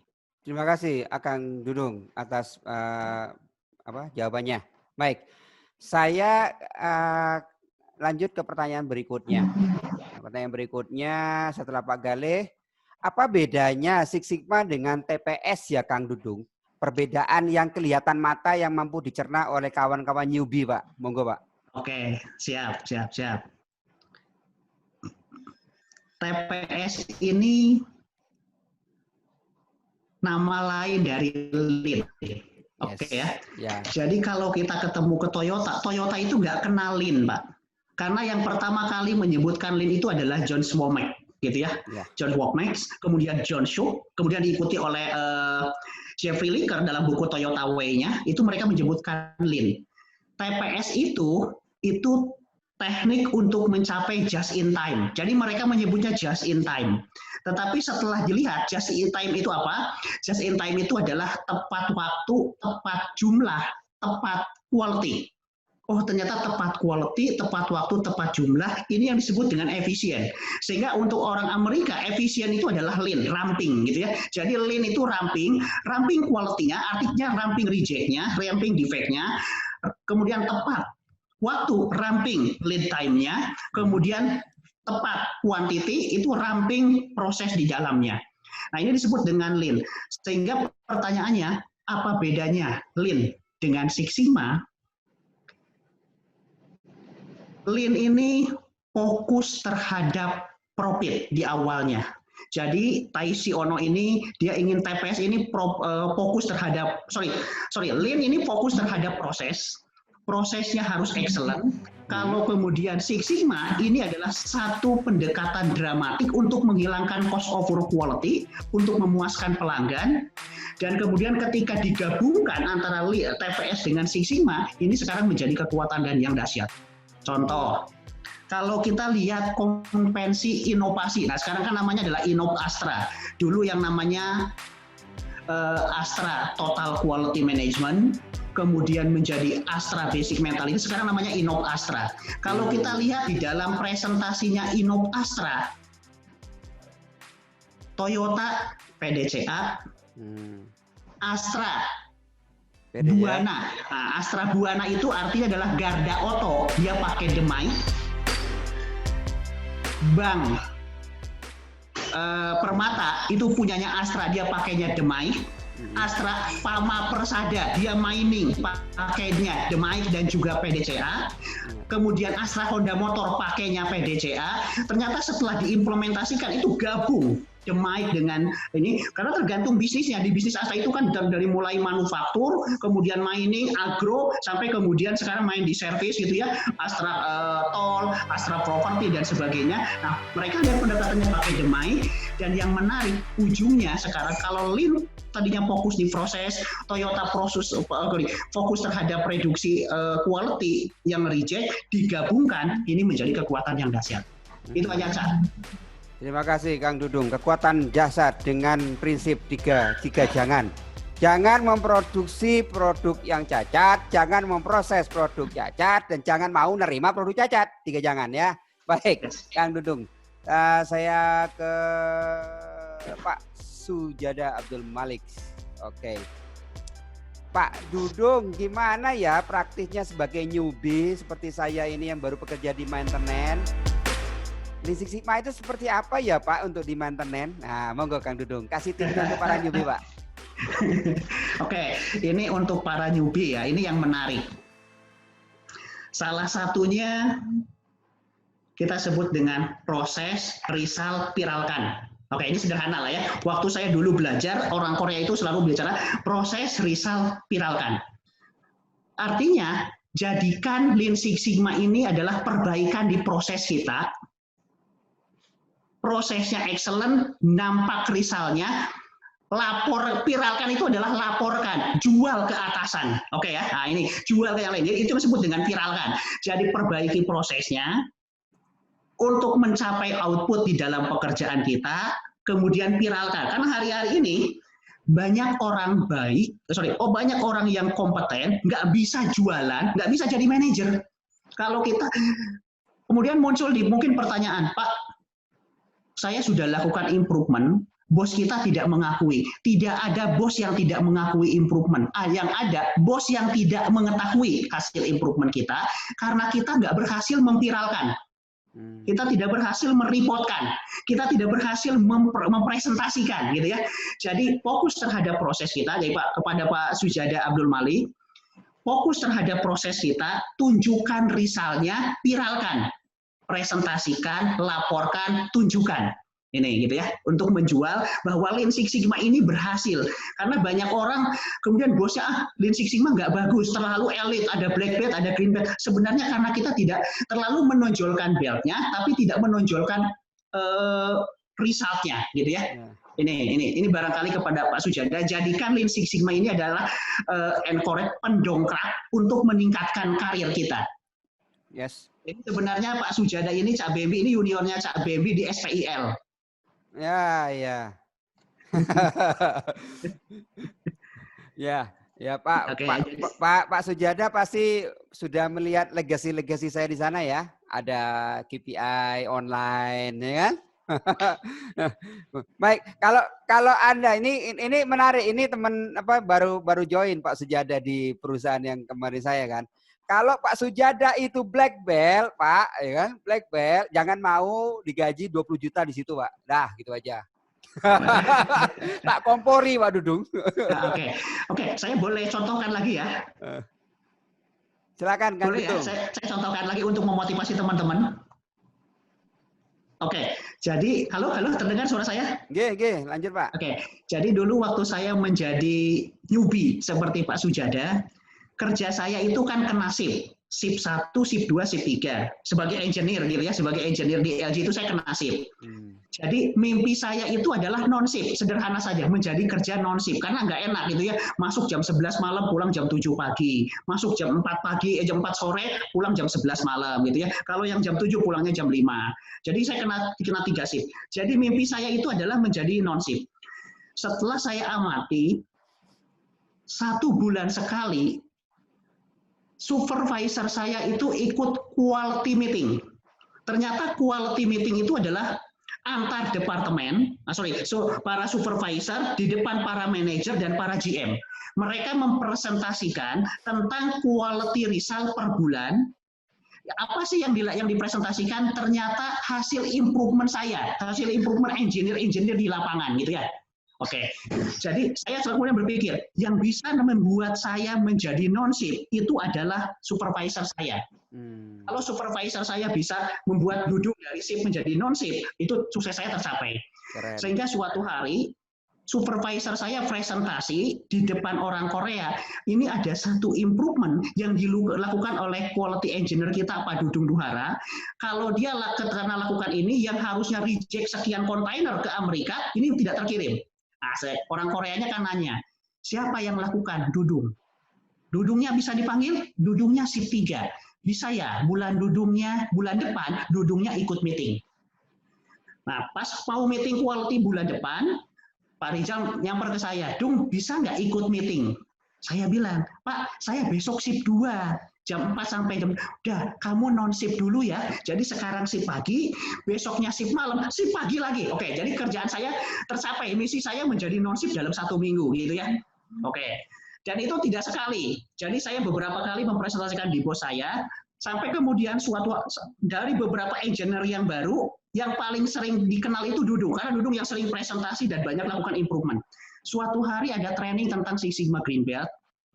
Yang Six Sigma Green Belt ini adalah supervisor, kuotanya 25 orang, baru ada 22 orang. Berarti kurang 3 orang. Trainernya dari Korea, dari headquarter kita, Master Black Belt gitu ya. Nah, kemudian HRD bilang, ini kuota 25, peserta 22, kurang 3 orang. 3 orangnya kita pilih jadi engineer gitu ya. Nah, trainingnya kan selama 1 minggu. Kemudian dari engineer ini dipilih sama bos saya. Yang paling dikenal itu Dudung. Maka Dudung dipilih jadi training Green Belt. Akhirnya selama training saya non-shift, setelah training saya harus jalanin project. Selama project, yang mulai menjalankan project itu harus non-shift. Akhirnya selama 6 bulan saya non-shift. Jadi dengan belajar Lean Six Sigma, saya belajar berhenti menjadi non-shift gitu ya. Dan terakhir, kalau untuk jadi seorang manajer itu kan harus black belt juga gitu ya. Nah, maka intinya adalah bagaimana Lean Six Sigma ini menjadi mendongkrak karirnya Pak Sujada dan teman-teman gitu ya. Kalau saya dulu mimpinya jadi non-shift saja, karena kalau sudah menikah kena shift nggak enak gitu ya, nggak ketemu di waktu malam. Itu barangkali Pak Dawera, karena mimpinya kayaknya nggak ada gitu ya. Oke, luar biasa Pak Dudung. Ya nih, mudah-mudahan memotivasi teman-teman semua. Ya emang itulah yang dirasakan. Ya terutama dengan kita mengerjakan proyek, pasti proyek kita itu dipresentasikan kan ke top manajemen. Nah disitulah kita menjual diri. Nah biasa dulu kalau saya coaching para Green Belt, saya selalu bilang, kamu kalau selesai proyek ini presentasi kamu cuma 10 menit, tapi 10 menit ini akan menentukan 10 tahun karir Anda ke depan gitu. Nah itulah yang menjadi jadi acuan buat teman-teman semua. Jadi kalau kita ngerjain proyek pasti akan presentasi nanti. Kita harus lihatkan apa yang hasil dari proyek kita gitu. Nah disitulah kita memperlihatkan profesional kita untuk dilirik oleh top manajemen untuk dipromosi. Benar apa yang dibilang Pak Dudung, sama saya punya pengalaman yang sama. Siap. Oke, lanjut kita ke pertanyaan lagi ya, masih banyak waktu. Oke, sebentar. Oke, Kang Dudung, ini kan kayak BlackBerry, saya sebutin ya, BlackBerry lah. Kalau di shipping line itu Hanjin lah, yang bombardir dengan Six Sigma-nya. Kemudian ada juga Motorola, termasuk ini HP sejuta umat yang sudah tiada sekarang kan? Nokia itu adalah MBB saya itu MVP-nya Nokia, Kang Dudung. Nah, beliau mentor saya juga. Hmm. MVP-nya Nokia join di Sepil. Ah, jadi dia sebagai boleh bilang dia direktur OSM-nya. Nah, saya kan OSM orang keduanya gitu ya. Nah, yang jadi pertanyaan kan, kenapa ya perusahaan-perusahaan yang besar seperti itu, yang sudah bombardir Six Sigma-nya, kok tenggelam juga, Kang Dudung? Ada apa? Apakah ada suatu resep yang lain, Kang Dudung? Monggo. Oke, siap. Oke, terima kasih. Ini pertanyaan menarik gitu ya. Ini pertanyaan menarik. Biasanya ini pertanyaan yang dijawab konsultan kalau ketemu dengan calon klien gitu ya. Oke. Bahkan selain BlackBerry gitu ya. Tadi saya sudah menyebutkan ada nggak yang pakai handphone Motorola? Jangan-jangan sudah nggak ada gitu ya di sini yang pakai handphone Motorola. Nggak ada, Padahal ada. Mana ada sekarang? Oh iya. Pada handphone Motorola itu kan handphone Six Sigma. Kenapa? Di generasi awal ini yang membuat GE merubah, merevitalisasi Six Sigma-nya, karena di saat awal ketika menerapkan Six Sigma, banyak perusahaan fokus terhadap 3,4 ppm. Prosesnya harus 3,4. Proses A, proses B, proses C. Oke, jadi fokusnya itu ke internal. Perusahaannya harus Six Sigma, prosesnya harus Six Sigma. Tetapi saat proses kita Six Sigma, daya jual kita Six Sigma nggak? Oke, jadi sehingga kalau kita misalnya handphone Motorola tadi, handphone tadi ketika kita jual, menurut customer ini Six Sigma nggak? Jangan-jangan bagusnya menurut kita, bukan menurut pelanggan. Makanya tadi saya tunjukkan bahwa General Electric itu gagal di tahun pertama karena dia fokus terhadap proses. Di tahun kedua, Jackwell bilang, Six Sigma itu adalah customer experience. Six Sigma itu adalah membuat customer happy. Jadi, salah satunya Nokia, Fuji, mereka nikmat dengan kondisi sekarang, tetapi mereka tidak ada di zona perubahan. Mereka terlambat. Misalnya sederhana saja, ada perusahaan yang terlambat untuk mengadopsi Android, padahal di dalam Six Sigma kita pun belajar tentang DMADV, bagaimana berinovasi. Bahwa Six Sigma ini bukan hanya memperbaiki proses, mengurangi reject, tetapi ujungnya kita harus bisa memberikan dampak terhadap bottom line, atau terhadap profit kita, dampak terhadap COGS kita, sehingga akan nampak di dalam profit and loss pada akhirnya. Di profit and loss itu kan kita akan melihat berapa COGS kita, berapa return on asset kita. Misalnya seorang Sandiaga Uno, kalau dia akan mengakuisisi satu perusahaan, dia akan melihat ROA-nya berapa, ROC-nya berapa, return on employee-nya berapa, kemudian return on investment-nya berapa, gitu ya. Nah, parameter-parameter keuangan ini akan didapatkan dari proses yang kita lakukan dengan Lean Six Sigma. Sehingga jawabannya adalah di generasi pertama Six Sigma fokus terhadap proses, generasi kedua Six Sigma fokus terhadap customer. Jadi bukan berarti Lean Six Sigma ini hanya memperbaiki proses, tetapi pada ujungnya adalah meningkatkan profit. Itu yang harus teman-teman jual kepada atasan, bahwa kita ini adalah tools, metodologi untuk meningkatkan profitability. Itu, Cak Bibi. Terima kasih, Kang Dudung. Baik, saya ingin minta komennya, Gus Dawera. Gus Dawera, ya. Tambang-tambang yang sudah gulung kuming tutup ya juga rata-rata orang Six Sigma, Pak. Wah, ya kan? Yang pergi dari kita ya kan. Six Sigma semua termasuk Chevron. Chevron itu Six Sigma-nya keren-keren. Teman-teman sekalian kalau Anda belajar Six Sigma itu di Chevron itu cukup bagus terstruktur ya. Kemudian demake-nya itu sampai ke bottom. Jadi semuanya demake, semua demake kata Kang Dudung, DNA. Yes. Ya, semua sudah DNA gitu kan. Define. Sebenarnya kan teman-teman yang ini Mbak Yubi ya, define itu demake ini saya jelasin seperti Anda sakit deh. Anda sakit, defend, ngeluh. Apa sakit? Sakit perut. Nah, defend, sakit perut gitu kan. Maka sang dokter measure, mengukur kan? Ya, mengukur bahwa dicek kan. Nah, mengukur. Nah, alat ukurannya dokter itu kan bisa menyumbang kesalahan kan? Maka syarat seorang dokter yang baik selain skill ngukurnya, alatnya juga jangan sampai Anda dicek sakit perut, harusnya cuma mah, kata dokter usus buntu. Gara-gara alat ukurnya salah. Nah, itu ya. Karena define, measure. Kemudian Anda sakit, kemudian dokter melakukan analisa. Ini penyebabnya apa gitu kan, analisa. Kemudian dokter juga akan menganalisa obatnya ini.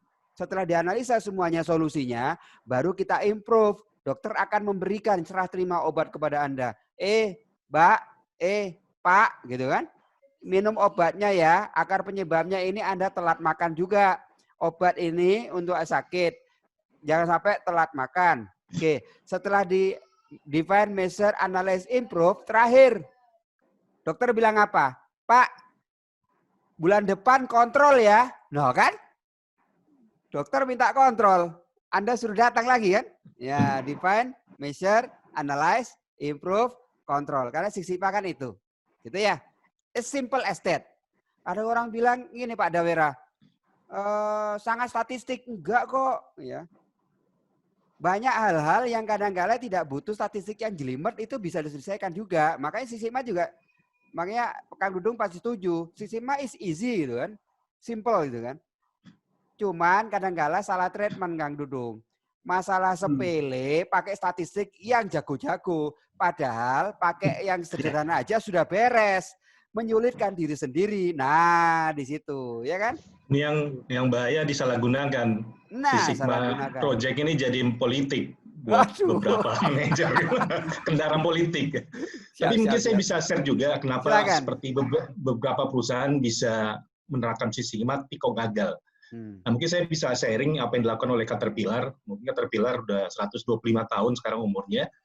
Jadi waktu itu kita belajar Six Sigma, terus itu kan kebanyakan tuh cost saving ya, internal ya. Terus setelah itu kita berpikir, si dealer berpikir, kalau untuk meningkatkan jualan gimana? Akhirnya Caterpillar juga bikin DMake Growth gitu. DMake jadi project ini untuk sales sama marketing. Nah, kemudian juga mereka melengkapi lagi semua black belt-nya dapat training principal marketing berapa hari gitu. Kemudian dapat lagi training services marketing. Jadi mereka kombinasikan project itu tidak hanya di make Six Sigma murni, tapi ada service marketing juga dikombinasikan sehingga jadilah suatu project yang luar biasa gitu. Jadi fokusnya ke customer gitu. Sama di Six Sigma sebenarnya kan voice customer yang jadi tujuan kita. Ya, VOC. Jadi kita nggak harus tertuju cuma di Six Sigma aja, tapi kita harus kombinasikan dengan metode-metode lain yang bisa memperkuat.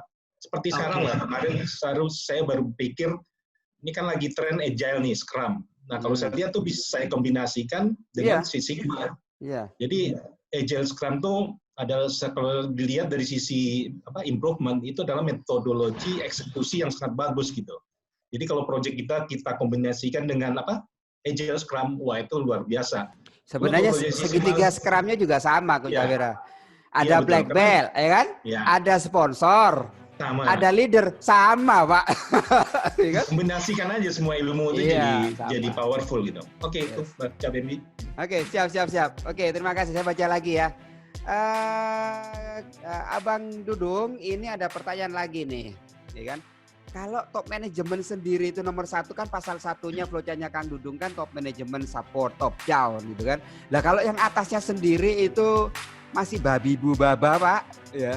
Kita tahu kadang jauh di Indonesia ini kan perusahaan-perusahaan banyak family company Kang Dudung ya. Banyak yang misalkan direktur operasionalnya anak pertama gitu Pak ya. Direktur keuangan anak kedua. Nah, antar anak peranak ini tidak komit. Gimana itu Kang Dudung? Monggo Mas. Baik. Ini menarik. Gini. Indonesia di kita ini kan gado-gado, Pak. Di atasnya balance scorecard, di tengahnya Six Sigma, bawahnya pakai Kaizen, pakai PDCA gitu ya. Jadi ada caranya Jepang, kemudian ada gayanya Amerika gitu ya. Kemudian kita mengadopsi sistemnya secara keseluruhan pakai ISO. Jadi kita gado-gado. Nah, yang menarik implementasi Six Sigma, mau Six Sigma, mau supply chain, mau TPM, apapun, permasalahannya bukan di metodologinya, tetapi di eksekusinya. Oke. Sama orangnya, Pak. Nah ini, sehingga seringkali di dalam proyek kita menerapkan yang namanya partial performance improvement. Partial performance improvement. Oke ya, bukan integrated performance improvement. Jadi kalau kita bicara parsial, ketika kita bicara permasalahan mesin, oh ini pakai TPM. Ketika kita bicara di shop floor, oh ini pakai PDCA, oh ini pakai DMAI. Kemudian oh ini pakai Lean, oh ini pakai SS. Ini parsial.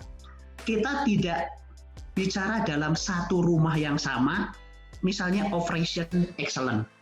Kalau kita bicaranya adalah rumah yang sama, integrated, ujungnya Six Sigma itu COGS, ROA, PDCA ke ROA, ke COGS, sama arahnya ke sana gitu ya. Sama. Nah, ini diambilnya dari atas gitu ya. Hanya tinggal lihat. Kalau kita bicara tadi, misalnya kata Pak Dawe, oh ini tentang marketing. Misalnya ini tentang sales, tentang marketing. Kita bicara, oh misalnya kita adalah mau meningkatkan sales. Tinggal lihat toolnya apa yang cocok, yang kita eksekusi. Mungkin orangnya perlu dikasih service excellent gitu ya. Kita perlu ditemukan lean services, Six Sigma services dan sebagainya. Atau agile tadi dan sebagainya. Kemudian kita bicara di orang-orang di mesin, banyak breakdown dan sebagainya. Ini tools yang cocoknya apa? Tetapi di atasnya kita bicara operation excellent, semuanya. Nah ini kelemahannya, tadi yang kata Pak Cak Bembi, orang ke-1, orang kedua, orang ketiga, kelemahan kita itu adalah kita tidak bisa menunjukkan hasil project Lean Six Sigma atau apapun eksekusi kita dari sisi profit and loss. Dampaknya apa? Sehingga pasti pertanyaan klasiknya itu, ada dampaknya nggak sih terhadap profit gitu ya? Nah, sehingga kita harus melihat, kalau kita bicara COGS, di dalam COGS itu kan ada waste, ada nilai tambah. Nah, waste-nya inilah yang kemudian ada berhubungan dengan mesin, berhubungan dengan orang, berhubungan dengan material, berhubungan dengan reject, sehingga tinggal tools-nya, alatnya yang cocok apa, gitu ya. Tetapi tidak ada yang lebih jagoan karena kita tidak mau diadu, oh TPM lebih bagus, oh Lean Six Sigma lebih bagus, gitu ya. Ini bukan sedang kita adu-aduan mana yang lebih bagus. Tadi Cak Bemi bilang kita sebagai praktisi terapkan yang cocok. Sesuai dengan masalah hari ini apa, gitu ya. Ini, oke itu Cak Bembi, karena dulu ini yang menarik ketika saya bicara Lean Six Sigma, yang paling menarik bos itu bilang uang itu kita lihat dari 3 market. Satu dari produk kita bisa dapatkan profit. Yang kedua kita bisa dapatkan dari bursa saham. Kalau saham kita bagus, berarti ditunjukkan dari laporan kita. Nah, Lean Six Sigma kita harus bisa menunjukkan nilai saham kita yang bagus. Yang ketiga, kita dapatkan dari perbankan.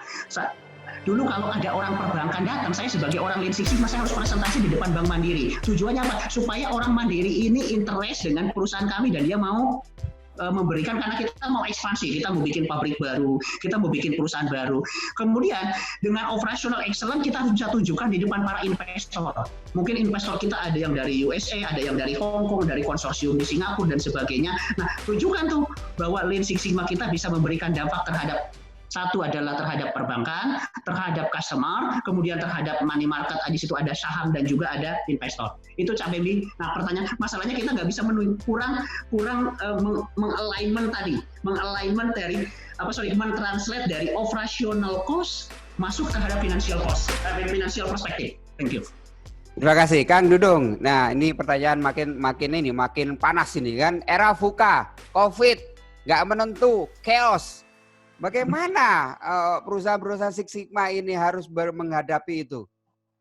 Kang Dudung, silakan Kang. Oke, nah ini nanti teman-teman kaget juga ini gitu ya. Sejarahnya Jack Welch dari yang disebut dengan netron Jack. Netron Jack itu adalah Jackwell memangkas 25.000 orang. Wah, ini memangkas 25.000 orang. Disebut dengan netron Jack. Pak. Itu. Sehingga dia disebut dengan orang yang sangat sadis karena memangkas karyawan 25.000 orang. Kemudian setelah itu masuk workout, setelah itu masuk Six Sigma. Dia bilang adalah satu perubahan, kedua penciptaan. Mengurangi orang yang dilakukan Jack Welch itu adalah dia bilang adalah menghancurkan, kemudian walkout itu adalah menciptakan, dan Six Sigma itu adalah menguatkan dengan sisi quality-nya. Oke, tetapi di era VUCA kita sebagai orang Six Sigma, yang pertama kita harus lakukan itu adalah bahwa kita punya kepedulian.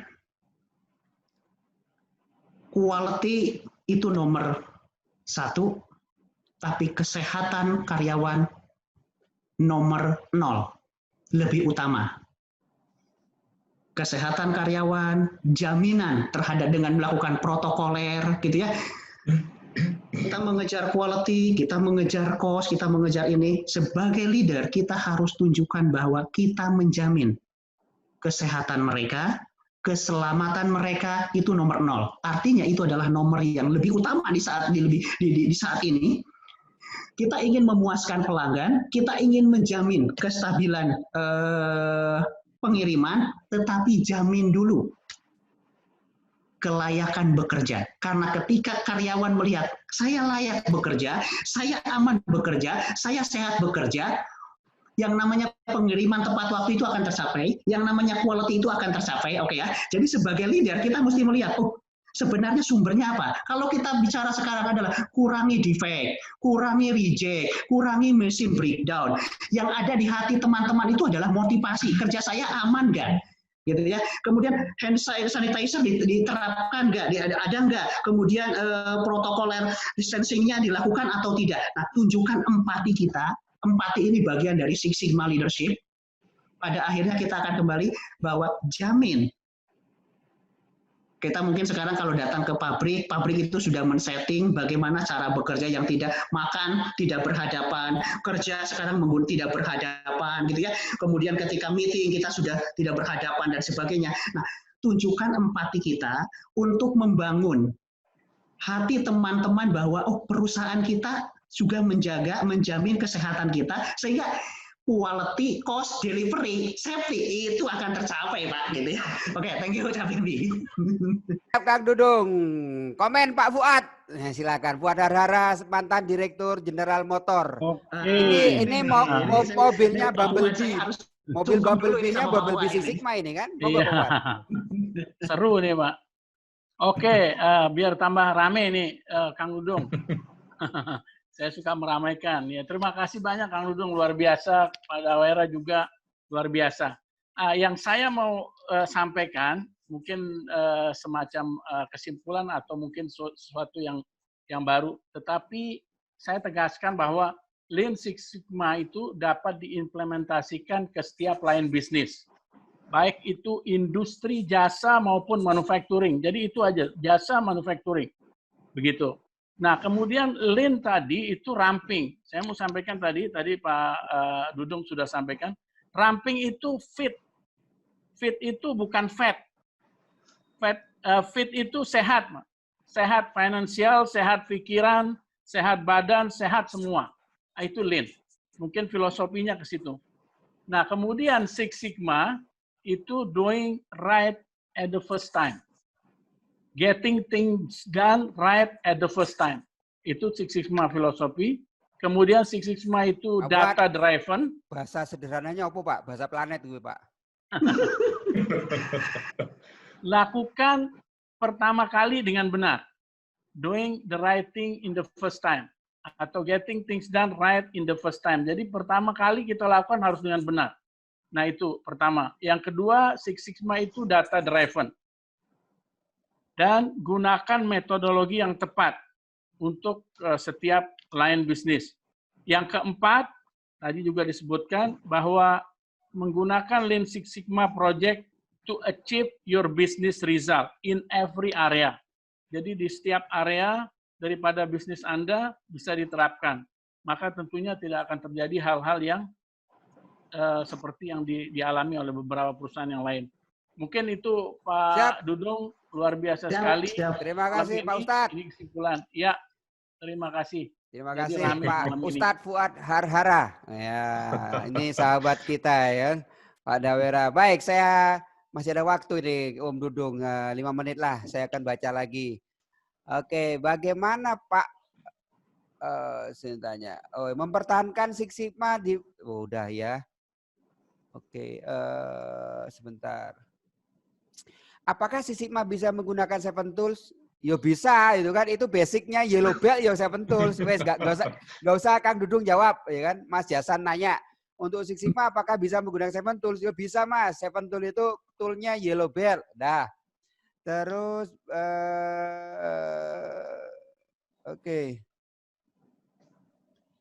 Coach mau tanya, ini Mersina, ini ibu yang cantik HRD kita ini. Coach mau tanya, bagaimana mempertahankan konsep Six Sigma pada sebuah perusahaan dalam kondisi saat ini yang mana tidak menentu? Oh sudah tadi ya, udah tadi dibahas sama Kang Dudung. Oke, pada tahapan define DD-Mike kata Satria Bayu.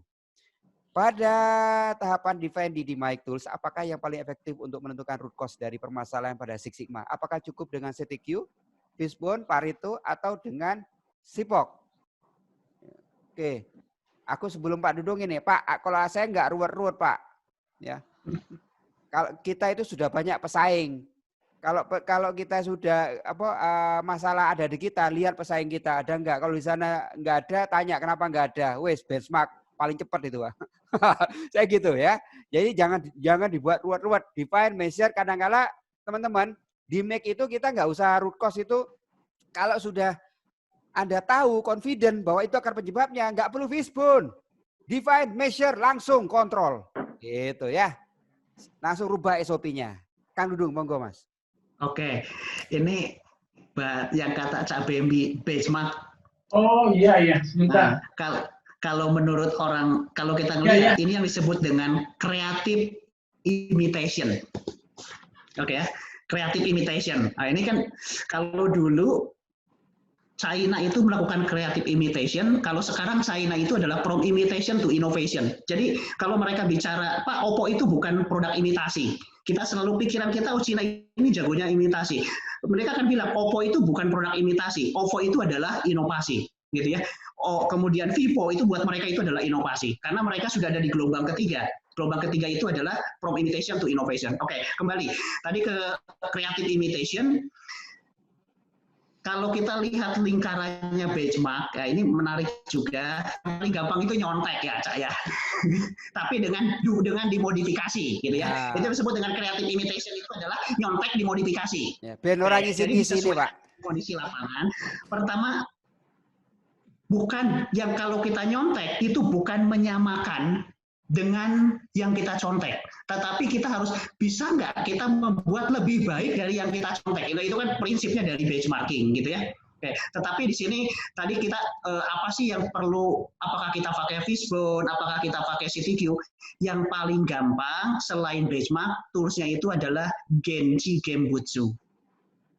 Datang, lihat, amati, action. Atau kita menyebut dengan look, see, X, gitu ya. Jadi sekarang ini gampang, bisa lihat video, bisa lihat gambar. Kalau dulu yang namanya Gemba itu turun ke lapangan. Nah di sini Genchi Genbutsu itu kita adalah melihat karena tidak ada data itu memang penting, tapi data tidak bisa menunjukkan fakta. Data itu adalah interpretasi yang dirubah kemudian menjadi informasi. Tetapi kalau kita datang, kalau kita lihat, itu kita akan bisa melihatnya. Jadi salah satu kekuatan kita selain dengan benchmark itu adalah dengan Genchi Genbutsu. Itu salah satu kekuatan di dalam Lean. Mungkin kenapa muncul satu mobil yang namanya Lexus? Ini Lexus ini mobil mewah 2 miliar yang dijual kayak kacang goreng. Kalau mobil mewah 2 miliar dijual 100, 200, 300 per bulan, itu biasa. Tapi kalau mobil mewah dijual seperti kacang goreng itu Lexus. Dan itu mereka yang dilakukannya itu adalah Genchi Genbutsu. Dari 40 mobil, setiap engineer Toyota itu harus menyewa mobil dengan merek yang beda. Dari Toyota City mereka kebut keluar kota dan mereka bilang kita akan mendesain satu mobil, proyeknya namanya mustahil, gitu ya. Setelah sampai di luar kota, 40 mobil itu pertama kali adalah mobil mana yang suara mesinnya paling nggak kedengar ke kabin. Wah, kata 40 engineer mobil yang ini. Mobil mana yang kalau ada lubang itu paling tidak kerasa handlingnya. Oh, mobil yang ini.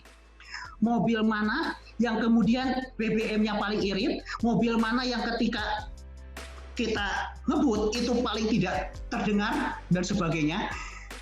Sehingga kalau setelah mobil ini dibuat selama 4 tahun harus lebih irit dari mobil mewah yang 2 tadi itu Mercy seri sekian dan BMW seri sekian Bapak Ibu gitu ya. Itu harus lebih irit, harus lebih cepat, handling lebih nyaman, lebih ringan, kemudian harga harus lebih murah yang menarik. Nah, yang paling menarik kalau kita bicara orang tadi yang mau jualan, saya pernah dengan Genchi Genbutsu itu harus hidup selama 3 bulan di Amerika. Donald Trump tinggal di mana mereka harus ikuti Donald Trump. Bill Clinton di mana golfnya dia harus ikuti. Karena setelah mereka 3 bulan mereka balik lagi, mereka tahu, oh ternyata saya jadi Donald Trump, saya jadi Bill Clinton, saya menjadi Angelina Jolie, saya menjadi Brad Pitt. Setelah itu ditanya, kalau orang kaya, Warren Buffett, kemudian orang kaya, Donald Trump, beli mobil, yang dibelinya apa? Pak, safety, mobil 2 miliar itu pasti safety. Pak, nyaman, mobil 1 miliar pasti nyaman. Jadi yang dijual itu bukan nyaman, bukan safety, Pak, canggih, mobil 2 miliar ya pasti canggih gitu ya. Oke, terus yang dibelinya apa? Prestis, yes. Kalau saya beli mobil ini bisa naikin prestis saya nggak? Ternyata karena harus prestis, kemudian Toyota bilang, mobil ini jangan kasih nama Toyota, karena nggak prestis kalau namanya Toyota. Karena orang tahu Toyota itu mobilnya berkualitas, harganya murah, tapi nggak prestis. Akhirnya melalui benchmark itulah mereka datang Genchi Genbutsu 3 bulan ke Amerika, pulang dari 150 nama muncul 2 nama. 1 Lexus, 2 Prius. Itu mobil hibrid yang dibuat oleh Toyota, mobil mewah yang kemudian ketika dijual seperti kacang goreng, dan hari-hari ini yang menarik Toyota juga sedang digoyang gitu ya, sama kombinasinya General Motor dan Wuling, SGMW, Sain, General Motor Wuling yang membeli lahan 60 hektar di Greenland di Cikarang, dia pabriknya berhadapan-hadapan dengan Suzuki, di belakangnya ada Mitsubishi. Yang menarik, mereka bisa membuat mobil berkualitas tapi harganya kompetitif. Nah, ini sekarang yang sedang jadi fenomena itu sebenarnya selain Toyota itu adalah Wuling, Pak, karena SGMW tadi gitu ya, saya global General Motor Wuling, mesinnya General Motor, dan yang namanya Almas itu kan kalau diekspor ke Thailand namanya adalah Captiva gitu ya. Itu namanya itu adalah Chevrolet Captiva. Di sini namanya Almas Wuling. Padahal kalau diekspor namanya adalah Chevrolet Captiva. Ini luar biasa. Sekarang perangnya benar-benar antara dua perusahaan itu, Pak. Yes. Thank you, Kang Dudung. Saya lanjut langsung minta sharingnya dari salah satu mentornya Agile, Mas Arya Wardana. Mas Arya, open mic, Mas Arya. Sebentar. Iya, iya. Gimana, Pak? Nah, bagaimana? Gimana, Coach? Setuju nggak bahwa Agile Scrum ini memang awal mulanya dari Lean Six Sigma dan kemudian dikombinasi muncullah Agile Scrum. Sebenarnya apa bedanya Agile Scrum dengan teknik Lean, Pak? Pada prinsipnya sih semua basicnya sama aja, Mas. Jadi tinggal pengaplikasian pada situasi yang tepat aja gitu. Jadi ya implementasinya di mana gitu. Kalau kita ngomong Agile atau Scrum itu kan buat dia address complex problem gitu. Jadi targetnya moving, kemudian situasinya berubah, baru kita pakai pendekatan Agile. Tapi kalau kita pakai Lean Six Sigma ini, kalau buat manufaktur yang industrinya nggak terlalu banyak berubah, emang penekanannya di proses, Ya ini paling pas kalau menurut saya sih. Ya makanya kalau kita ngomong Agile atau Scrum cocoknya ke IT gitu.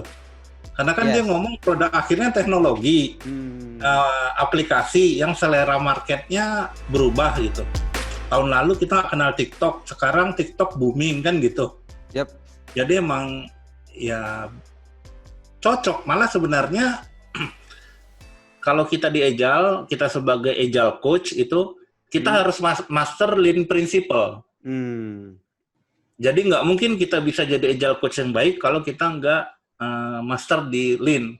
Justru sekarang saya lagi belajar Lean Six Sigma nih. Makanya di sini. Oke. Siap. Terima kasih, Mas Arya Wardana. Teman-teman, kalau mau belajar Agile Scrum, beliau masternya ya, Mas Arya Wardana ya, gitu ya. Baik, teman-teman sekalian, saya akan panggil lagi mentor kita agak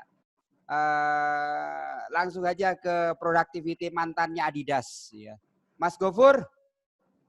Ya, oke. Sekarang orang mantan Adidas yang ngomong. Mas. Oh, saya itu nggak lama coach di Adidas, buset ditanya. Mas, Adidas itu adalah perusahaan-perusahaan yang sangat menjadi benchmark kita tentang lean manufacturing ya kan, operational excellence-nya Adidas, Nike dan lain-lain ya. Saya melihat lebih cenderung itu lebih banyak ke lean-nya sih kalau melihat sepatu ya. Karena memang mass production. Nah, apa yang membedakan Adidas dengan perusahaan sepatu yang lainnya, gitu kan? Lainnya pada prinsip-prinsip dasar mengelola industri di sana. Monggo, Mas. Ini mungkin saya jawab karena saya mungkin udah 9 tahun yang lalu mungkin ya, 9 atau 8 tahun yang lalu. Jadi mungkin sudah kayak lupa, tapi sih mungkin semoga masih ada yang mirip. Kalau yang membedakan itu ya kan biasanya kalau di Adidas itu biasanya mereka sudah punya standar sendiri yang semua pabrik-pabriknya itu harus menyesuaikan fulfillment dari Adidas. Ya udah biasanya sekitar berapa ya, 2 bulan atau 3 bulan si Adidas melakukan audit apakah sistemnya yang dilakukan di masing-masing pabrik itu masih konsisten ataukah tidak menggunakan yang sesuai dengan compliance-nya di Adidas, terutama untuk terkait dengan project-projectnya terkait dengan Lean.